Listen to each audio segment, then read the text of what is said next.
దేవుని కొరకు నీ తలుపులు తెరిచి లోకానికి నీ తలుపులు మూసి నువ్వు ప్రార్థన చేయగలిగితే బంధకములు దేవుడు ఏం చేయబోతున్నాడు, వాటిని తెరంచబోతున్నాడు. ఏ బంధకాల్లో నువ్వు ఉన్నావు, ఒకవేళ నీ కుటుంబం ఏ బంధకాల్లో ఉన్నారు, ఒకవేళ ఇంకా కొంతమంది కొలకట్ల చేత బంధించబడ్డారేమో, మత బంధకాల చేత బంధించబడ్డారేమో, రకరకాల పాపములనే బంధకాల చేత బంధించబడ్డారేమో, వ్యసనముల చేత బంధించబడ్డారేమో, ఎడిక్షన్స్ ద్వారా చాలా మంది బంధించబడ్డారేమో. ఆ బంధకముల నుంచి విడుదల రావాలి అంటే చెప్పండి, దేవుని సల మనం ఏం చేయాలా? ప్రార్థన చేయాలి.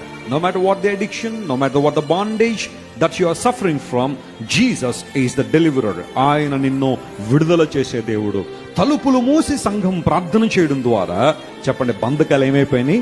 తెగిపోయినాయి. ఒకవేళ ఈరోజు నీ కుటుంబ సభ్యులు ఇంకా బంధకాల్లో ఉండిపోయారా? నీ సహోదరుడో నీ సహోదరియో నీ తల్లో నీ తండ్రో ఎవరో ఏదో రకమైన బంధకాల్లో ఉన్నారా?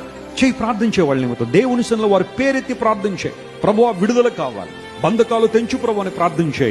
దేవుడు అసాధ్యమైన వాటిని సుసాధ్యపరిచే దేవుడు.